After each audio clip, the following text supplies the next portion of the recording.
আসসালামু আলাইকুম সবাইকে। কি হচ্ছে সবার একটু কমেন্টে জানাও তো। হ্যাঁ, দিনকাল কেমন যাচ্ছে কমেন্টে জানাও।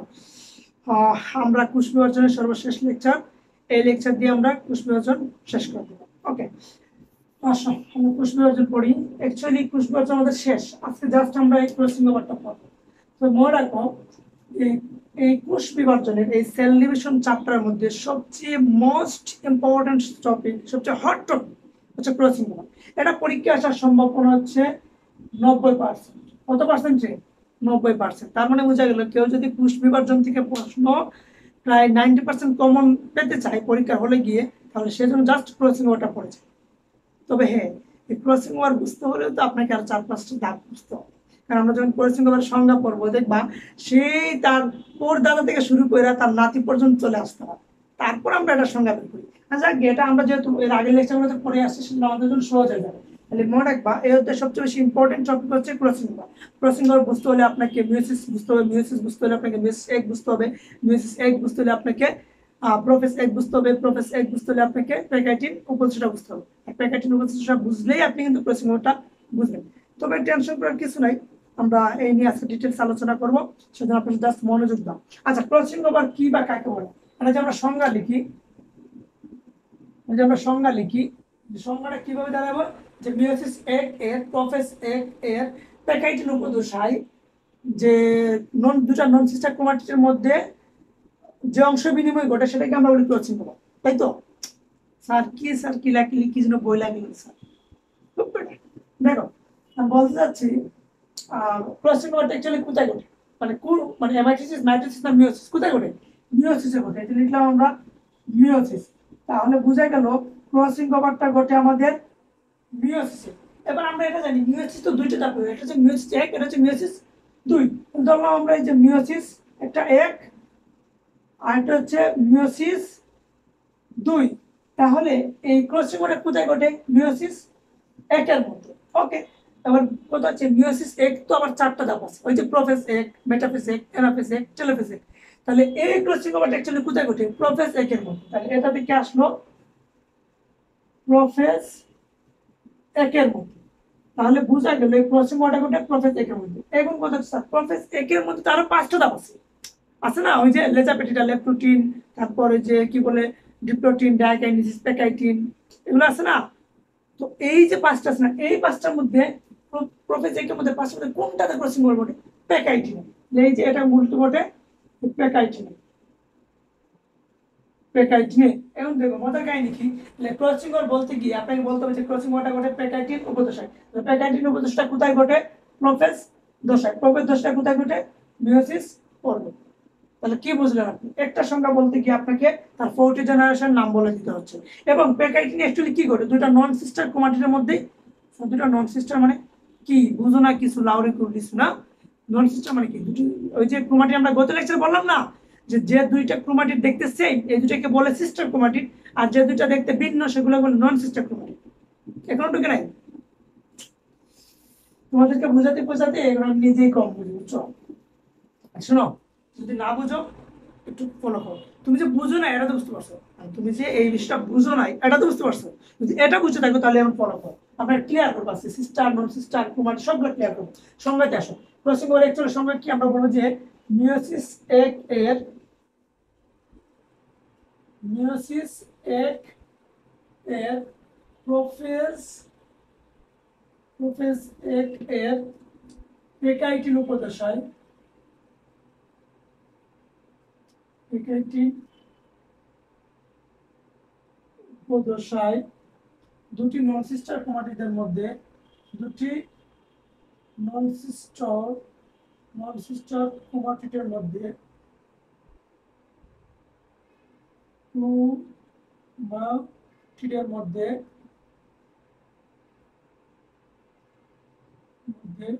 যে অংশের বিনিময় ঘটে, যে অংশের বিনিময় ঘটে তাকে ক্রসিং ওভার বলে, তাকে ইতিহাস বলে। কি বললাম? এই ফলো করো, ভালো করে ফলো করো। কি বলছি? যে মিয়োসিস এক এর, মিয়োসিস এক এর প্রোফেজ এক এ প্যাকাইটিন উপদশায়, কোথায় রে? প্যাকাইটিন উপদশার মধ্যে দুইটা নন সিস্টার ক্রোমাটিড, দুইটা কি নন সিস্টার ক্রোমাটিডের মধ্যে যে অংশের বিনিময় ঘটে, একটা নির্দিষ্ট অংশের বিনিময় ঘটে, সেটাকে বলে ক্রসিং ওভার। আজকে আমরা এই ক্রসিং ওভারের 14 গোষ্ঠী 40 জেনারেশন উদ্ধার করে ফেলবো, টেনশন করার কিছু নাই, ঠিক আছে? আর দেখো তো ক্লিয়ার দেখা যায় কিনা একটু বলো তো আমারে। এই ক্লিয়ার কি দেখা যায়? আচ্ছা ক্লিয়ার দেখা যাচ্ছে। এবার আসো কিভাবে ঘটে। আচ্ছা বলো তো, এই যে দুইটা নন সিস্টার ক্রোমাটিড, ক্রোমাটিড অ্যাকচুয়ালি কোথায় পাওয়া যায়? ক্রোমোসোমের মধ্যে। তার মানে বুঝা গেল দুইটা ক্রোমোসোমের মধ্যেই এই ক্রসিং ওভারটা ঘটে। তাহলে ফার্স্টে আমাদেরকে ক্রোমোসোম সম্পর্কে ভালো একটা আইডিয়া রাখতে হবে, কোনটা সিস্টার ক্রোমাটিড, কোনটা নন সিস্টার ক্রোমাটিড, কোনটা ক্রোমাটিড, কোনটা নর্মাল বাহু, কোনটা অপত্য বা কোথায় সেন্ট্রোমিয়ার, সবগুলো জানতে হবে না? যদিও আমরা এর আগের ক্লাসে অনেকবার বলেছি, এই ক্লাসে আরো একবার বলতেছি যাতে আপনাদের সহজে বোধগম্য হয়। ওকে আসো, ফার্স্টে দেখো আমরা দুইটা ক্রোমোসোম আঁকি তো। একটা ধরো, একটা ধরো, বেশি বড় হয়ে গেছে না, মোটকা হয়ে গেছে। একটা একটা একটা ধরো ক্রোমোসোম, আর একটা দেখছো সুন্দর হয়। একটা বিষয় খেয়াল করছো, আমরা বাঙালিটা যখন গালি দিই কি বলি? মানে শালার কুশালা। আচ্ছা বলো তো, শালার কি শালা হয়? শালার তো বাইকনি হয়। আমরা বাঙালিটা ঠিক মতো গালি দিতেও চাই না, গালির মধ্যেই ভেজা। আচ্ছা আসো, এটা হচ্ছে এই দুইটা ধরো, এই দুইটার নাম, এই দুইটা ফিগারের নাম কি বলতো? এই ফিগারগুলোর নাম হচ্ছে ক্রোমোসোম। আচ্ছা ক্রোমোসোম, ঠিক আছে? এই ক্রোমোসোম মধ্যে কি কি পাওয়া যায় একটু ফলো করো তো। বলো তো এটার নাম কি? এটার নাম কি? সেন্ট্রোমিয়ার। এটার নাম কি? সেন্ট্রোমিয়ার। এটা আমরা জানি স্যার, আমরা বাচ্চা কাল থেকে এগুলো জানি। গুড। এই সবগুলো, এগুলো কি, এগুলো কি, এগুলো সব হচ্ছে বাহু। এগুলো সব কি বাহু, বাট বাহুগুলার স্পেসিফিক কিছু নাম আছে। যেমন এই দুইটাকে বলে বাহু, বাট একটাকে বলে ক্রোমাটিড। কি বললাম? এই একটা, এভরি সিঙ্গেল বাহুকে, প্রত্যেকটা আলাদা আলাদা একটা বাহুকে বলে ক্রোমাটিড। তাহলে বলো তো এই একটার নাম কি, একটার নাম কি? এটার নাম হচ্ছে ক্রোমাটিড। কি স্যার? ক্রোমাটিড। বুঝা গেছে? ওকে। আচ্ছা এটা না হচ্ছে ক্রোমাটিড, তার মানে এটাও ক্রোমাটিড, এটাও ক্রোমাটিড, এটাও ক্রোমাটিড, এটাও ক্রোমাটিড, এটাও ক্রোমাটিড, এটাও ক্রোমাটিড। তবে আমরা যেহেতু ক্রস করাবো, মানে একটা সাথে আরেকটা কিভাবে মিলন ঘটে সেটা দেখাবো, তাই আমরা দুইটা ক্রোমোসোমকে আলাদা করতেছি। ধরো এটা একটা, আর এটাকে আমরা একটু এই যে এরকম টান টান দিয়ে রাখলাম, মানে বুঝতে চাচ্ছি দুইটা ক্রোমোসোম ভিন্ন, এটা বোঝানো যাবে, ঠিক আছে? তাহলে তোমরা চাইলে কাঠ পেন্সিল দিয়ে এরকম এরকম করে রাখতে পারো, বা কালার করতে পারো, এজ ইউর উইশ, যেটা আপনাদের কাছে ভালো মনে হয়, ঠিক আছে? তবে আলাদা করে একটু ডিক্লিয়ার যদি দেখাই দেন তাহলে সার্ভের জন্য বুঝতে সুবিধা হবে। ওকে, তাহলে দুইটা গেল। এটা হচ্ছে ক্রোমাটিড। এবার আসো, শুনো ভালো করে শুনো। এটা হচ্ছে সিস্টার। এটা সিস্টার ক্রোমাটিড, নন সিস্টার স্টার। সিস্টার মানে কি? সেম। নন সিস্টার মানে কি? সেম না। এই দেখো, এই যে দুইটা, দুইটা দেখতে কি সেম না? দুটাকে দেখতে সেম না, তাহলে এই একে অপরকে বলে সিস্টার ক্রোমাটিড। কি বলে? Sister chromatid. বুঝে গেছে? Sister chromatid. এবার ধরো এই দুইটা কি? এই দুটো সিস্টার ক্রোমাটিড। এই দুইটা কি? এই দুটো সিস্টার ক্রোমাটিড। তাহলে এই দুইটা কি? এই দুটো সিস্টার ক্রোমাটিড। এটা আমরা বুঝতে পারছি। আচ্ছা বোঝা গেল। এখন আসো, যদি কোনো কারণে আমরা বলি যে এটা আর এটা, মানে এই যে এটা আর এটা, এই দুইটা কোন ধরনের ক্রোমাটিড? মানে সিস্টার ক্রোমাটিড না, কারণ দুইটা আলাদা। তাহলে এই দুটো হচ্ছে নন সিস্টার ক্রোমাটিড। নন সিস্টার ক্রোমাটিড। তাহলে বোঝা গেল দুইটা ক্রোমোসোমের মধ্যে, মানে নন সিস্টার ক্রোমাটিড পেতে হলে দুইটা ক্রোমোসোম লাগবে। আমি এতক্ষণ ধরে কি বকবক করলাম? বললাম যে টোটাল ফিগারটা হচ্ছে ক্রোমোসোম, তার মধ্যে একটাকে বলি ক্রোমাটিড। বুঝো কিন্তু কথা, খুব ভালো করে বুঝো। একটাকে বলি ক্রোমাটিড, আর এই যে সেম যে দুইটা, এই দুইটাকে আমরা বলি সিস্টার ক্রোমাটিড। আর যখন আলাদা আলাদা দুইটা, এটাকে আমরা বলি নন সিস্টার ক্রোমাটিড, রাইট? এছাড়া আমরা মনে আছে তোমাদেরকে বলেছিলাম, যদি এই চারটাকে একত্রে বলতে চাই আমরা, এই যে এই চারটা ক্রোমাটিড, এই চারটা ক্রোমাটিডকে আমরা একত্রে কি বলি? টেট্রাড। মনে আছে? এই মনে আছে তোমাদের? টেট্রাড বলি আমরা, কিন্তু প্যাকেটিন উপদেশ এগুলো পড়াইছিলাম যে চারটা ক্রোমাটিডকে একসাথে টেট্রাড বলি। টেট্রাড মানে কি? চার। বুঝো নাই? আচ্ছা বলো তো এটা কি? 0 1 2 3 4 5 6 7 8 9 10, তাই তো? বাংলায় বললে আমরা কি বলি? 0 1 2 3 4 5 6 7 8 9 10। এটাকে বায়োলজি বা আমরা এই যদি রসায়নের ভাষায় বলতে চাই, কেমিস্ট্রি ভাষায় বলতে চাই, কি বলবো আমরা? নাল, মনো, ডাই বা bi, tri, tetra, penta, hexa, hepta, octa, nona, deca, তাই তো। তারপর ডুডেকেন, ডুডাইন, এগুলো আছে অ্যাভেলেবেল। তো আমি যেটা বলতে চাচ্ছি, তাহলে আমরা বায়োলজি বিষয়টাকে, এই যে ফোর মানে কি, টেট্টা, কি এটা হচ্ছে টেট্টা। এই টেট্টা থেকে আসছে মূলত টেট্রাড শব্দটা, মানে চারটা ক্রোমাটিড একত্রে অবস্থান করে কি বলে, টেট্টা। তাহলে এই যে এই টেট্টা থেকে আসছে টেট্টা, বুঝা গেছে? ওকে, আসলে এবার তাহলে আমরা কি বললাম এই পর্যন্ত? দুটো ক্রোমোসোমের মধ্যে দুটো নন সিস্টার পেলাম, দুটা সিস্টার ক্রোমাটিড পেলাম। অ্যাকচুয়ালি আমাদের ক্রস গ্রুপের দুটা নন সিস্টারের মধ্যে। এবার আসলে আমরা ক্রস গোটাই, এই ক্রস গোটের মানে কি রে? তুমি দেবে কিছু, আমি দেবো কিছু, তা থেকে জন্ম নেবে ছোট্ট একটি শিশু। ওই শিশুটা কেমনে করে আজকে দেখো। দেখো পরবর্তী ধাপে দেখো, আমরা যদি এটাকে আরেকটু ক্লিয়ার করে দেই যে অ্যাকচুয়ালি ক্রসিং ওভার কিভাবে ওঠে। আচ্ছা, ধরো এই যে একটা ক্রোমোসোম,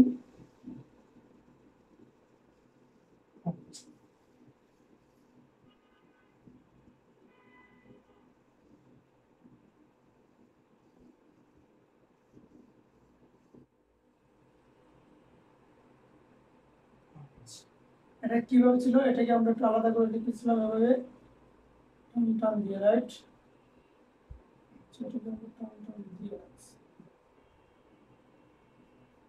এটা দ্বারা আমরা বোঝাচ্ছি যে এই ক্রোমোসোমটা এই ক্রোমোসোম থেকে ভিন্ন, মানে আলাদা।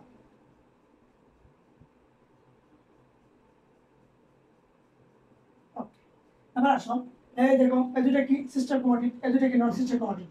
এই দেখো দুইটা কি হয়েছে, এক জায়গায় ক্রস করছে। হ্যাঁ, ভালো করে দেখো, এই পোলা বেড়া তোমাদের পড়া পড়াইছি, তোমরা যেগুলোতে খুব ইন্টারেস্ট ক্রস করা। এই যে দেখো তো ক্রস করছে না, এখানে ক্রস করছে না। এই যেটা ধরো, এই যে এই সাপোজ ধরো, এই ধরো ধরো এই যে এই পাশ আর এই পাশ কেটে দাও। এই অংশটা কিভাবে আসছে দেখো তো, দেখতে কিরকম হচ্ছে, এরকম মনে হচ্ছে না? মানে এরকম এক্স আকৃতি হয়ে গেছে না?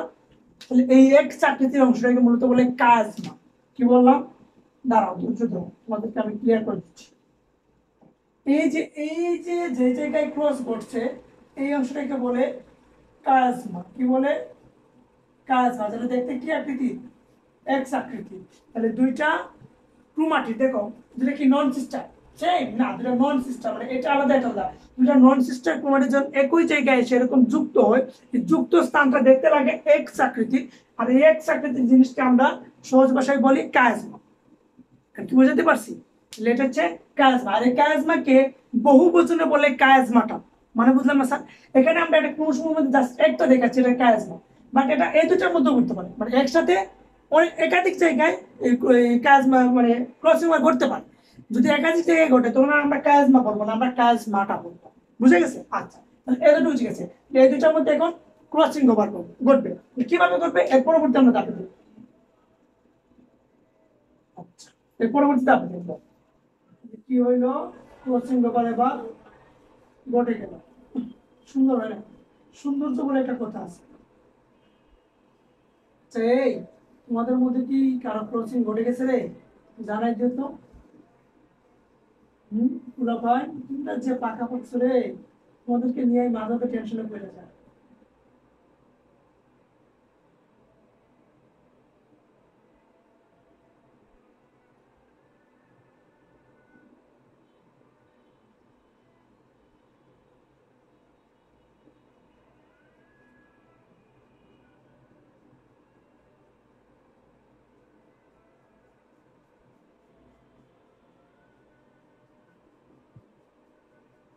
আচ্ছা, ওকে, তারপরে দেখো, একটু ফলো করো।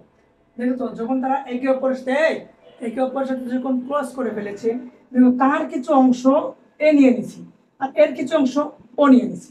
তার মানে কি, এই যে তোমরা যখন একে অপরের সাথে ক্রসিং এ যাও, একজন আরেকজনের কাছে অনেক কিছু নিয়ে নাও, এই কাহিনীটা এখানে করছি। ওই যে ও তার কিছু দিছে ওরে, ও তার কিছু দিছে ওরে, কাহিনী দেখো ঠিক যেখানে ভাঙছে ঠিক ওই জায়গায় কিন্তু ক্রসটা করছে। তার মানে কি বুঝলেন? এই ক্রোমোসোমের কিছু বৈশিষ্ট্য নিয়ে আসছে, আর এই ক্রোমোসোমের কিছু বৈশিষ্ট্য নিয়ে নিয়েছে। তারপর তার মানে কি, তখন দুটার মধ্যে আরো কিছু বৈচিত্র্য সৃষ্টি হইলো, কিছু প্রকরণ সৃষ্টি হইলো, কিছু স্বতন্ত্র বৈশিষ্ট্য সৃষ্টি হইলো, তাই না? আচ্ছা, আমরা কিছুক্ষণ পর যখন প্রশ্ন বলে গুরুত্বপূর্ণ তখন বুঝতে পারবো। তাহলে এই দুই অংশ আমরা বলতে পারি যে বিনিময়কৃত অংশ। কি বলতে পারি আমরা? বিনিময়কৃত বিনিময়কৃত অংশ। তাহলে কিসের বিনিময় করছে? ক্রোমোসোমের একটা নির্দিষ্ট অংশের বিনিময় করছে।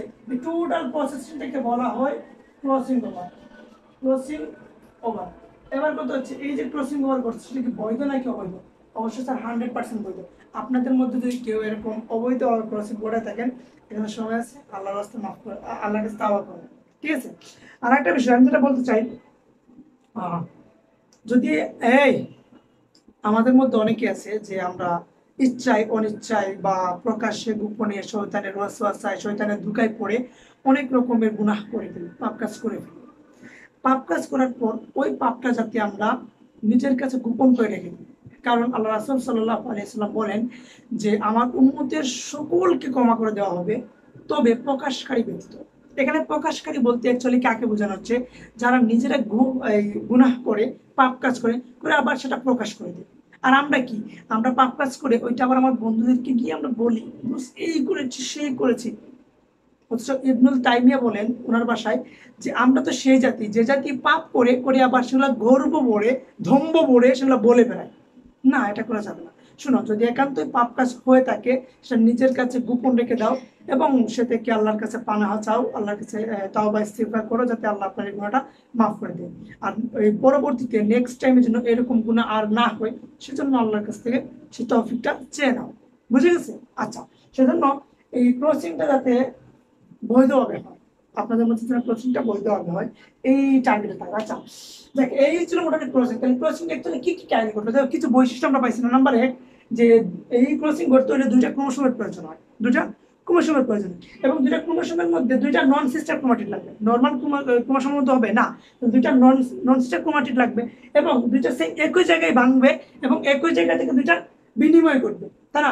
মাঝখান কি আরেকটা বিষয় খেয়াল করে, এগুলো একটু ভালো করে বুঝবা কিন্তু। দেখো, এই দুইটা যখন ক্রস হয়েছে, ক্রস হওয়ার পরে যে আমরা কি দেখেছি, দুটো আলাদা হয়েছে। যদি এই দুটো এভাবেই থাকতো তাহলে কিয়ামত পর্যন্ত, ইলাইয়ামিল কিয়ামত, কিয়ামত পর্যন্ত এটা কিন্তু এভাবেই থাকতো, এভাবে ছুটে যেত না। কারণ বুঝলে এমন কিছু একটা কাহিনী ঘটছে যার কারণে এখানে আমি আলাদা করে দেখাচ্ছি। মানে তোমরা যেটা ওই যে একে অপরের সাথে প্রেম গীত কইরা ক্রস করার পর who are you man, who are you, সারা দাও সেম কাহিনী। এই দুটা ক্রস করার পর এ এদিক দিয়ে টানে, মানে এ বাইরের দিক দিয়ে চলে যায় আর ও এদিক দিয়ে টানে, অর্থাৎ এদিক দিয়ে চলে যায়। দেখো, স্বাভাবিক দুইটা জিনিস ধরো, এই দুটার মধ্যে ধরো এরকম ক্রস করছে, তারপর যে দুইটা এরকম ছুটে যায়, ছুটে যায় না, এই ছুটে গেলে তার মানে কি দুইটা দুই পাশে চলে গেছে। আর ওই যে যে অংশগুলো এক্স আকৃতির হয়েছিল ওইটা টান পড়ে ছুটে গেছে, বাংলা মুভির মতো। ওই যে ওর কিছু অংশ ওর ভিতর, ওর কিছু অংশ ওর ভিতর, একজনকে মারলে আরেকজন কষ্ট পায়, তাই না? ইলিয়াস কাঞ্চন না কার্যে সেম কাহিনী। তাহলে দুইজন দুই পাশে গেছে, এটাকে বলে প্রান্তীয়করণ, প্রান্তীয়করণ, ঠিক আছে? দুইটা দুই পাশে চলে গেছে বিকর্ষণের কারণে। কারণ ফার্স্টে যখন আকর্ষণের কারণে কাছাকাছি আসছিল, তারপর যখন ক্রসটা ঘটে গেল, স্বার্থ উদ্ধার হয়ে গেল, তখন তারা বিকর্ষণ শুরু করলো। বিকর্ষণের কারণে এই জায়গায় যে এক্স ছিল সেটা ছুটে গেল। ছুটে যাওয়ার পর কি হলো, এই বললো যে যাও, তুমি যেহেতু আমাকে ছেড়েই যাবা, আমার কিছু স্মৃতির সাথে নিয়ে যাও। সে কিছু স্মৃতি এখানে ঢুকাই দিল। সেম সেও বললো যাও, তুমি যেহেতু আমাকে ছেড়ে যাবা, তোমাকে কিছু কষ্ট দিয়ে দিলাম, এই যে একটু কষ্ট ঢুকাই দিল। আমাদের ক্ষেত্রে সেম ঘটে, আমরা যখন অনেক অবৈধ কাছে থাকি, জিনিসটা যখন আল্লাহর পথে হয়তো আমরা ফিরে আসতে চাই, চলে আসি, তখন আমাদের মধ্যে কিছু স্মৃতি থেকে যায় যেগুলো আমাদের খুব কষ্ট দেয়, তাই না? আর দেখবা সম্পর্কে একটা সময় এসে দেখবা যে কেউ একজন ছেড়ে চলে যায়, অ্যাভয়েড করে, আর অন্য একজন মারাত্মকভাবে তার মায়ে আটকা পড়ে যায়, ফলে সে অত্যন্ত কষ্ট পায়। এটা আসলে কতটা ঠিক বা না ঠিক, তোমরা ভালো বুঝো। আচ্ছা, বুঝতে পারছো? এই ছিল মোটামুটি কাহিনী। তারপর যেটা বিনিময় ঘটে, তারপর স্বতন্ত্র কিছু বৈশিষ্ট্য আসে। তাহলে এখান থেকে আরো 3 থেকে 4টা বৈশিষ্ট্য চাইলে আপনি লিখে দিতে পারেন। তবে হ্যাঁ, এটা লিখে দিতে হবে, যদি 3 মার্কের প্রশ্ন আসে বৈশিষ্ট্য সহ, তাহলে এটা এই ফিগারটা আউট করবা, এই ফিগারটা আউট করবা, আউট করার পর তার বৈশিষ্ট্য দিবা। তাহলে বুঝে গেছে কিনা? কমেন্টে জানাও, তাড়াতাড়ি জানাও, কমেন্টে জানাও, তো তাড়াতাড়ি জানাও, এই তাড়াতাড়ি জানাও, কমেন্টে জানাও। এবার আসো, এবার আমরা কোচিং করে যে যা যা পড়লাম না, যা যা পড়াইলাম না, চিত্রগুলো, এগুলো একটু বৈশিষ্ট্য দেবো কি কি কাহিনী করছে। আচ্ছা, আচ্ছা, এই এটা মিসিং হয়ে গেছে। এই ক্রসিং ওভারের কে আবিষ্কার করলো এটা তো বলিনি। এত কষ্ট করে একজন এটা আবিষ্কার করলো, এটা কি বলবো না আমরা? ক্রসিং ওভার আবিষ্কার করছে মূলত থমাস থমাস হন্ট মর্গান। কি নাম? Thomas হন্ট Morgan. তাদের নাম দেখলে আমার মেজাজ খারাপ হয়ে যায়। এটা অ্যাকচুয়ালি উনি ভুট্টা গাছের উপর আবিষ্কার করেছিল। কোথায়? ভুট্টা গাছ, ঠিক আছে? ভুট্টা বানান কেমনে রে? টয়ে টয়ে একটা ভুট্টা গাছে। এবং এই ভুট্টা যিনি প্রতিষ্ঠান, এটা 1909 সালে, ঠিক আছে? 1909 1909 সালে টমাস হ্যান্ড এই ভুট্টা গাছের ক্রসিং ওভারটা ফলো করেন বা এখান থেকে তিনি আবিষ্কার করেন। মজার কাহিনী হচ্ছে উনি বেশ কিছু বছর যাওয়ার পর পরে তার 1933 সালে উনি নোবেল পেয়ে যান, নোবেল পান। কেন? এই ক্রসিং ওভারের কারণে। বুঝতে পারছো? তাহলে কেউ ক্রসিং ওভার ঘটিয়ে নোবেল পায় আর কেউ ক্রসিং ওভার ঘটিয়ে পাপ কাজ কামায়। কি বুঝলেন আপনি? আচ্ছা যাক, ওকে, এই জন্য ভালো হয়ে যাও, বুঝছো? ভালো হয়ে যাও। স্যার আপনি না স্যার আমাদের শুধু ধমক দেন স্যার, আমাদের গালি গালাজ করেন স্যার, আমাদেরকে বকা দেন স্যার, আপনি স্যার না স্যার, আমাদের এগুলো বিরক্ত লাগে। আচ্ছা এই শুনো, এই আপনাদেরকে যখন আপনাদের বাবা মা, বড় ভাই বোন বা আমরা টিচাররা যখন একটু বকাবকি করি তখন আপনাদের খুব বিরক্ত লাগে না? খুব বিরক্ত লাগে। আবার এই সেম বকাবকি যখন আপনার জিএফ বা বিএফ আপনাকে দিই, বলি বাবালি আমার জিএফ না আমাকে খুব কেয়ারিং করে, আমার বিএফ না আমার খুব কেয়ারিং করে, আমার খুব টেনশন করে আমাকে নিয়ে, ফাইজলাই বাধ্য লাঠি মেরে ফেলাই দিব ওটা। বাবা মা গালি দিলে এটা বিরক্তিকর হয়ে যায় না? আর জিএফ বিএফ গালি দিলে এটা কেয়ারিং হয়ে যায়। সব বন্ডামি চাইটা দাও, ঠিক আছে? সব বন্ডামি চাইটা দাও, সাবধান করে দিলাম কিন্তু। আসো ফাইজলাম করো না, বুঝো না? একজন একজন কি ক্রসিং ওভার ঘটাইতে নোবেল পায় আর আমরা ক্রসিং ওভার দিয়ে পাপ কামাই, এটা আসলে একটু অন্যরকম হয়ে গেল না? দেখো আমরা কি বলেছিলাম, আমরা বলেছিলাম ক্রসিং ওভারের ক্ষেত্রে আমরা বলেছিলাম যে দুইটা নন সিস্টার ক্রোমাটির প্রয়োজন হয়, সেটা এক জায়গায় ভেঙে যায়, তারপর একটা বিনিময় ঘটে, সর্বশেষ তাদের মধ্যে বিকর্ষণ কারণে ছুটে যায়, এক পর্যায়ে তারা ক্রসিং ওভার সম্পূর্ণ হয়। এই কয়টা লাইন আমরা লিখে দিচ্ছি, যেমন আমরা লিখে দিলাম যে বৈশিষ্ট্য কি, দুটি নন সিস্টার ক্রোমাটিড একই জায়গায় ভেঙে যায়। তাহলে এখানে বোঝা লাগবে যে সিস্টার ক্রোমাটিড না, দুটি নন সিস্টার ক্রোমাটিড কোথায় ভাঙছে? একই জায়গায় ভেঙে যায়। ভেঙে যাওয়ার পর দুটি অংশের কি হয়? বিনিময় হয়। বিনিময়ে এক সময় কি হয়? জোড়া লাগে। জোড়া লাগছিল না? জোড়া লাগে। জোড়া লাগার পর এই যে কায়াজমাটা সৃষ্টি হয়। কায়াজমাটা দেখতে কিরকম? এক্স আকৃতির, বহু বচনে বলা হয় কায়াজমাটা। ওকে, তারপর এক পর্যায়ে কি বললাম যে বিকর্ষণের কারণে, কিসের কারণে? এই বিকর্ষণের কারণে প্রান্তকোণ শুরু হয়। কি রে? প্রান্তকোণ মানে কি? অপর পাশে চলে যায়, যেটাকে আমরা ইংরেজি বলি টার্মিনালাইজেশন। অথবা লিখতে পারেন আপনি টার্মিনালাইজেশন। টার্মিনালাইজেশন। তাহলে এক পর্যায়ে বিকর্ষণের কারণে প্রান্তিকরণ শুরু হয় বা টার্মিনালাইজেশন শুরু হয় এবং সেটা ক্রসিং ওভার সম্পন্ন হয়। ঠিক আছে? বুঝা গেল এই ক্রসিং ওভার কেমনে হয়েছে? ওকে, ঠিক আছে। তাহলে এটা হচ্ছে দুটো নন সিস্টার। তাহলে এটা কি ফলো করছো? ক্রসিং ওভারটা ভিন্ন জিনিসের সাথে করতে হয়, ভিন্ন ভিন্ন জায়গায় করতে হয়। অনেকে বলে স্যার, অনেকে তো মামাতো বোনের সাথে ক্রসিং করে, মানে বিয়ের পর মামাতো বোন, চাচাতো বোন, খালাতো বোন, ফুফাতো বোন। তাহলে স্যার শোনো, বলো শোনো, মামাতো বোন বিয়ে করার কিন্তু এটা উপকারিতা আছে। হ্যাঁ, যেমন বাপ বেটা একসাথে শ্বশুর বাড়ি। তাছাড়া ধরো কোনো কারণে আপনার অর্ধাঙ্গিনী আপনার মায়ের বিরুদ্ধে, মানে আপনার বউ তার শাশুড়ির বিরুদ্ধে আপনার কিছু বলতে চাবে, আপনি তখন উল্টো বলতে পারবেন, তো আপনার যে শাশুড়ি ও তো আমার মা, বাট আপনার কি, আপনার তো ফুফু যান, শেষ কথা। সেজন্য মামাতো বোন বিয়ে করার একটা প্ল্যানে রাখতে পারো না। আচ্ছা ঠিক আছে, এখন শয়তান গুলা পাই। আচ্ছা বুঝে গেছে এটা? আচ্ছা যদি এটা বুঝতে পারো তাহলে আমরা এটা গুরুত্বতে আসবো যে এই ক্রসিং ওভার ঘটার ফলে আসলে আমাদের কি কি লাভ হলো, না আমাদের কি গুরুত্ব আছে, এটার গুরুত্ব কি আছে। ঠিক আছে, আসো এটা আমরা গুরুত্ব নিয়ে আলোচনা করি, আসো। আচ্ছা এবার আসো আমরা এই ক্রসিং ওভারের গুরুত্বটা পড়ি। দেখো বেশ কিছু গুরুত্ব আছে, আমরা হাতে করে 4-5টা লিখছি, এরকম 6-7টা লিখলেই এনাফ, মোর দেন এনাফ। ঠিক আছে, এবং আমরা খুবই সহজ করে, খুবই সুন্দর করে আকর্ষণীয় ভাষায় লিখে রাখছি যাতে আপনারা সহজে বুঝতে পারেন। শুরু করি আমরা ক্রসিং ওভারের গুরুত্ব। দেখো খুবই সহজ বিষয়। নাম্বার 1, জিনের পরিবর্তন। জিনের পরিবর্তন, জিনের পরিবর্তন মানে কি বলতো? যেহেতু একটা একটার সাথে আলাদা আলাদা লাগলো, লাগার পর একটা একটু অংশ ওইটাতে গেল, একটা একটু অংশ ওইটাতে গেল, কি ছিল এরকম ছিল না? এটার কিছু অংশ এখানে আসছিল না, আর এটার কিছু অংশ এখানে চলে এসেছিল না, তার মানে কি? তাহলে জিনের কিছু পরিবর্তন ঘটলো না। তাহলে এটা কিসের ফলে হয়েছে? ক্রসিং ওভারের ফলে তো হয়েছে। এই লাইনটা একটু সুন্দর করে লিখে দেওয়া আছে, ক্রসিং ওভারের পরিবর্তন, পরিবর্তনের ফলে জিনের পরিবর্তন হয়েছে। যখনই এটার পরিবর্তন ঘটলো, অর্থাৎ দুইটার মধ্যে চেঞ্জ হইলো, তো বলো তো তারপর থেকে তাদের মধ্যে যে বৈশিষ্ট্যগুলো সেগুলো কি চেঞ্জ হবে না? সেজন্য বৈশিষ্ট্যেরও পরিবর্তন হয়। তাহলে বুঝা গেল, জিনের পরিবর্তন হয় সাথে সাথে বৈশিষ্ট্যেরও পরিবর্তন হয়ে যায়। তারপর বৈচিত্র্য সৃষ্টি এবং প্রকরণ সৃষ্টি। আর বলো এগুলো থেকে যে জাতিগুলো আসবে সেগুলোর বৈচিত্র্য আলাদা হবে, আগেগুলো থেকে আলাদা হবে। যেমন আজ থেকে 100 বছর আগে মানুষের যে চাহিদা ছিল আমাদের একটু ডিফারেন্ট হয়েছে না, কেন হয়েছে? আমাদের মধ্যে বৈচিত্র্য সৃষ্টি হয়েছে, আমাদের মধ্যে প্রকরণ সৃষ্টি হয়েছে। তাহলে বোঝা গেল যখনই জিনের পরিবর্তন ঘটলো তখনই বৈশিষ্ট্যের পরিবর্তন ঘটলো, যখনই বৈশিষ্ট্যের পরিবর্তন ঘটলো তখন বৈচিত্র্য সৃষ্টি হলো, সাথে প্রকরণও সৃষ্টি হলো। আর যখনই বৈচিত্র্য সৃষ্টি হয়েছে তখন কি হচ্ছে? নতুন প্রজাতির আবির্ভাব ঘটেছে। আমরা নতুন প্রজাতির কি আবির্ভাব ঘটে স্বাভাবিক, এটা থেকে যেগুলো আসবে সেগুলো তো নতুনই আসবে। আর যখনই নতুন প্রজাতি আসলো তখন কি এই নতুন প্রজাতিতে আসলো এটা সম্পর্কে আমাদের ধারণা নিতে হবে। তার মানে কি প্রজনন বিদ্যায় সেটা ভূমিকা রাখে, অর্থাৎ যেহেতু এটা নতুন ভাবে আসছে আমাদেরকে এটা জানতে হবে। জানতে হলে কি হবে? এটা প্রজনন বিদ্যা সম্পর্কে জানতে হবে না, সেজন্য আমরা প্রজনন বিদ্যায় ভূমিকা রাখে ক্রসিং বল। এবার বলো, কেউ যদি প্রজনন বিদ্যায় ভূমিকা রাখতে চায় তাহলে তার অবশ্যই গবেষণা করতে হবে। সেজন্য এটা মনে রাখবা, এটা গবেষণার ক্ষেত্রেও ভূমিকা রাখে, কারণ এটা প্রজনন বিদ্যায় যে ভূমিকা রাখে এটা জানতে হলে তো গবেষণা লাগবে, সেজন্য এটা গবেষণায় প্রভাব রাখে। এবার আসলে গবেষণা করতে হলে আমাদের কি জানতে হবে? যে ক্রোমোসোমের অ্যাকচুয়ালি কোথায় ক্রসিংটা ঘটে, সেজন্য আমরা জানতে হবে যে ক্রোমোসোমের জিনের অবস্থা, মানে এটা কোথায় ঘটছে আন্তর্জাতিক বলতে পারবো না, তাহলে আমাদেরকে জানতে হবে ক্রোমোসোমের জিনের অবস্থানটা কোথায়। আর যেহেতু আমাদেরকে ক্রোমোসোমের জিনের অবস্থান জানতে হবে তাহলে আমাদের একটা ম্যাপিং করতে হবে না যে অ্যাকচুয়ালি ক্রোমোসোমটা আছে কোথায়। সেজন্য আমরা জিন ম্যাপিংটাও জানতে পারি ক্রসিং ওভারের ফলে। তাহলে আমি অ্যাকচুয়ালি কি বললাম? নাম্বার 1 জিনের পরিবর্তন, এটা একটু মজা মজা করে মনে রাখবা যে যেহেতু ক্রস হয়েছে তার মানে কি জিনের পরিবর্তন হয়েছে। জিনের পরিবর্তন হওয়ার মানে কি? বৈশিষ্ট্য চেঞ্জ হয়েছে। বৈশিষ্ট্য চেঞ্জ হওয়ার মানে কি?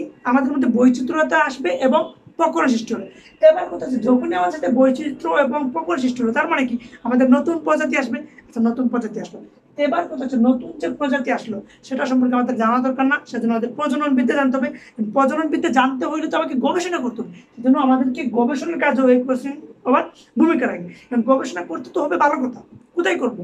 ক্রোমোসোমের মধ্যে। তার মানে কি ক্রোমোসোমের অবস্থান জানতে হবে, আমরা ক্রোমোসোমের জিনের অবস্থানটা জানবো। এবার মেইন কথা হচ্ছে এই ক্রোমোসোম অবস্থানটা জানতে হলে তো ক্রোমোসোম কোথায় আছে এই জন্য একটা ম্যাপিং লাগবে না, এই যে আমরা ম্যাপিং করবো সবগুলার যে ফল সেগুলো হচ্ছে ক্রসিং ওভারের কারণ।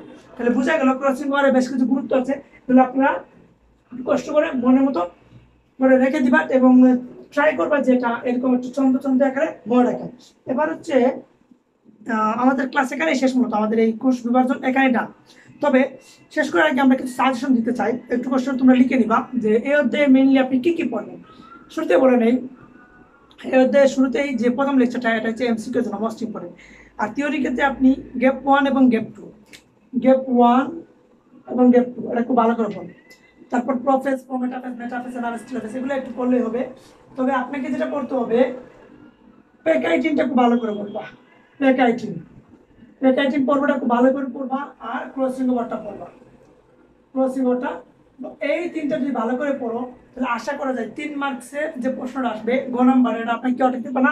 আর ঘ মার্কের জন্য আপনি মাইটোসিসের গুরুত্ব, মিওসিসের গুরুত্ব এবং ক্রসিং ওভারের গুরুত্ব, এই তিনটা গুরুত্ব পড়ে রাখবা, তাহলে এনাফ, মোর দেন এনাফ। ঠিক আছে, দ্যাটস ইট, এনাফ, অনেক এনাফ। তাহলে বোঝা গেল ঘ নাম্বারের জন্য সব গুরুত্ব আর এগুলোর জন্য না। তার মানে কি অন্যগুলো পড়বেন না? হ্যাঁ, অবশ্যই পড়বেন, এগুলো এমসিকিউ এর জন্য পড়বেন। আমার এই টোটাল লেকচারগুলোতে 6টা লেকচারে প্রায় 85% আপনাদের এমসিকিউ কভার হয়ে গেছে।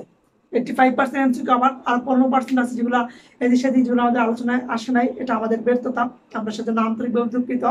এটা একটু পরে নিবা, গাইড বই থেকে হোক, টেস্ট পেপার থেকে হোক বা কার বই থেকে হোক, এগুলো পরে নিবা। ঠিক আছে, অনলাইন প্রয়োজনীয় সহযোগিতা নিবা, নিয়ে এগুলো শেষ করে দিবা। বুঝে গেছে?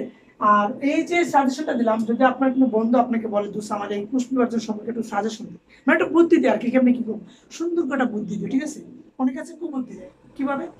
যেগুলো আসবে না ওইগুলোই বলে এটা করতে চায়। হ্যাঁ শুনো, কাউকে কুবুদ্ধি দিবা না। ঠিক আছে, কুবুদ্ধি দিলে কিন্তু এটা হিতে বিপরীত হবে, মানে এই কুবুদ্ধিটা আপনার উপরে সে প্রভাব ফেলবে। আমি বলতে চাচ্ছি কুবুদ্ধিটা দেওয়া আসলে উচিত না। যেমন এক লোক, তার বেশ করে ছাগল ছিল আর বেশ করে এই গাধা ছিল। তো গাধার কাজকে সে জানে সারাক্ষণ মাল টানে, আর ছাগল তো একটু নাতিশীতোষ্ণ প্রাণী, তো একটু অল্প খায়, অল্প চাহিদা দেয়। তো এক সময় কি করলো, ছাগলটা দেখলো যে এই গাধারে শুধু কষ্ট করায় আর আমি তো আরামসে খাই, এমনকি আমাকে আম পাতা জাম পাতা মুখে তুলে তুলে দিই, এটা হচ্ছে স্বাভাবিক। গাধার কাজ এই কষ্ট করা আর ছাগলকে একটু খাওয়াই। তো কোনো এক কারণে ছাগল আর গাধা একসাথে বসে আছে, তো ছাগল গাধাকে কুবুদ্ধি দিচ্ছে, এটা পরামর্শ দিচ্ছে, দেখো তুমি দেখছো তোমাকে দিয়ে আমার মালিক কত কষ্ট করায় আর আমাকে মুখে তুলে তুলে খাওয়ায়। তো গাধা বলে হ্যাঁ, কথা তো সত্যি কথা। তখন ছাগল বললো তুমি একটা কাজ করো, তুমি একটু অভিনয় কইরা তুমি একটু অসুস্থ হয়ে যাও, হতে পারে সেটা একটা মিকি মিকি বেমারি বা কোনো একটা অসুস্থ হয়ে এরকম চটফট করো, এটা তুমি কিছুদিন রেস্ট নাও, এটা নিতে পারো। এটা কিন্তু একদম কুবুদ্ধি। তো ঠিক আছে, গাদা উদয় একটা বেমারের একটা মানে একটা অসুস্থ একটা বাপ করলো, কইরা খালে গিয়ে পড়ে গেছে। খালে পড়ে পায়ে সত্যি সত্যি কিছু কাটাকাটি হয়ে গেছে। তো অবস্থা খুবই খারাপ, ব্লিডিং শুরু হয়েছে, রক্ত বেরোচ্ছে। তো গাদার মালিকের সাথে হাই হাই, কি অবস্থা আমার গাদা, তুলে আনছে, রাখছে, রাখার পর যেহেতু তার গাদা দিয়ে মালামাল নিতে হয়, পরিবহন করতে হয়, তার কাছে গাদাটা খুব ইম্পর্টেন্ট। তাড়াতাড়ি সে একজন পশু চিকিৎসক আনছে, আনার পর ওরা বললো যে এই তো আমার গাদার অবস্থা, তাড়াতাড়ি সুস্থ হবো। তো চিকিৎসক ভালো করে দেখে বললো যে এই গাদার তো অনেক রক্তক্ষরণ হয়েছে, তার রক্ত লাগবে। তো গাদার মালিক বললো আমি কোথা থেকে আনবো, কিসের রক্ত আনবো? সে বললো এটা ছাগলের রক্ত হলে এটা খুব দ্রুত সেরে যাবে। তো মালিকের কাছে মনে হলো ছাগল তো আমি একটা নিয়ে আসতে পারবো, বাট গাদা তো আমার অনেক কিছু জিনিস বহন করে, এটা তো আমার কাছে গুরুত্বপূর্ণ। তাহলে ওই যে যেই ছাগলটার বুদ্ধি ছিল, ওই ছাগলাই না কাইটা দিচ্ছে, কাইটা ওই রক্ত দিয়ে ওই গাদাকে সুস্থ করে দিচ্ছে। তা আমি বলতে চাচ্ছি আপনার খুব দিতে যান না, কেউ যদি কিছু জিজ্ঞেস করে সুন্দর করে দিয়ে দিও যে এটা এটা সার বলছে, এটা এটা, ঠিক আছে?